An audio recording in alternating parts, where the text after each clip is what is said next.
Hello friends, welcome to astro classes Silvassa. मित्रों, बालाजी वेद वास्तु एवं ज्योतिष विद्यालय सिलवासा में आप सभी का हार्दिक स्वागत है।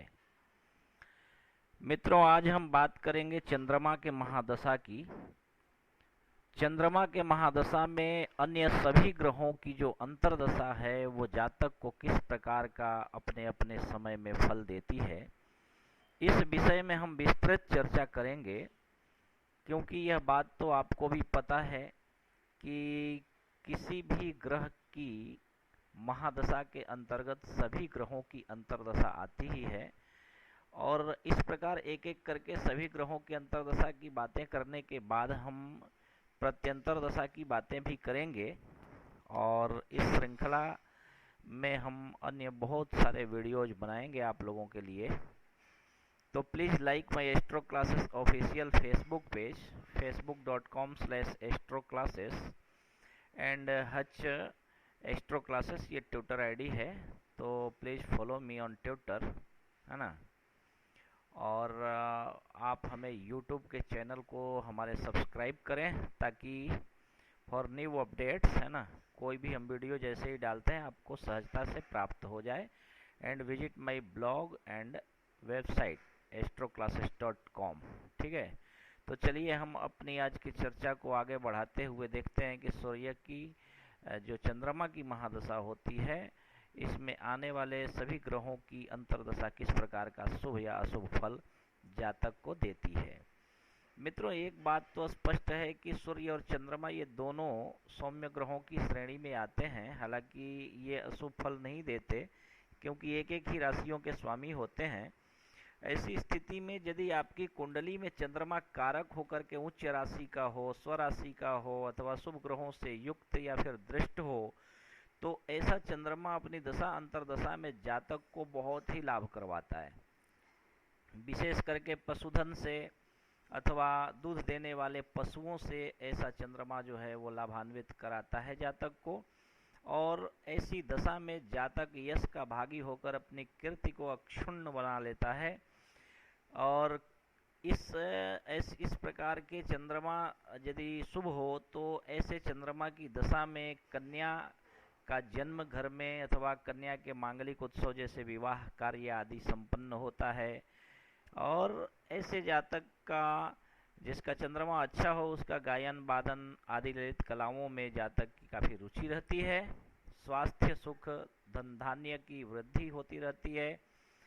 चंद्रमा यदि शुभ हो कुंडली में तो राज्य स्तरीय सम्मान व्यक्ति को प्राप्त होता है, और आप्तजनों द्वारा उनका कल्याण भी करता है ऐसा व्यक्ति, जिसके मामले में काफ़ी सम्मान का अधिकारी होता है। लेकिन यदि ऐसा चंद्रमा नीच का हो, अथवा पाप ग्रहों से युक्त हो, अथवा क्षीण हो, अथवा किसी त्रिक स्थान में बैठा हुआ, जैसे 3, 6 और 11वें भाव को त्रिक कहते हैं, ऐसे घरों में बैठा हुआ हो, तो ऐसा चंद्रमा अपनी दशा अंतर्दशा में जातक के शरीर में आलस्य, माता को कष्ट, चित्त में भ्रम और भय सदैव बनाए रखता है।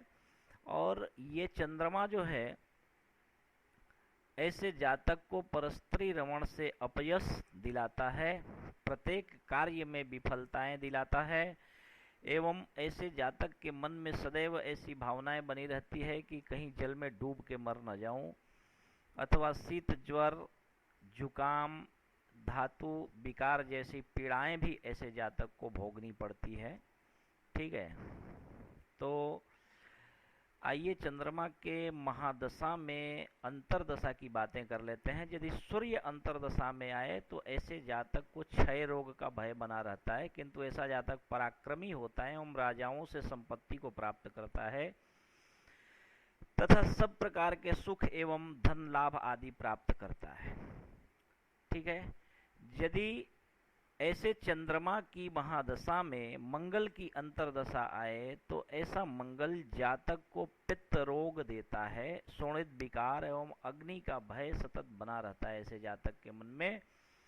ऐसे जातकों को अनेक प्रकार के कष्ट, रोग एवं चोरों का भय सदा ही बना रहता है। मित्रों, बुध यदि अंतर्दशा में आए चंद्रमा की महादशा के अंतर्गत तो ऐसा बुध ऐसे जातकों को वाहन, धन तथा अनेक प्रकार के अथवा यूं कहें कि सभी प्रकार के सुखों का लाभ सहज ही करवा देता है। मित्रों, गुरु यदि अंतर्दशा में आए, चंद्रमा की महादशा में अंतर्दशा में गुरु आए, तो ऐसा गुरु जातक को अकस्मात धन लाभ करवाता है, वस्त्राभूषणों से परिपूर्ण कर देता है एवं अनेक प्रकार के वाहनों का सुख सहज ही प्रदान कर देता है।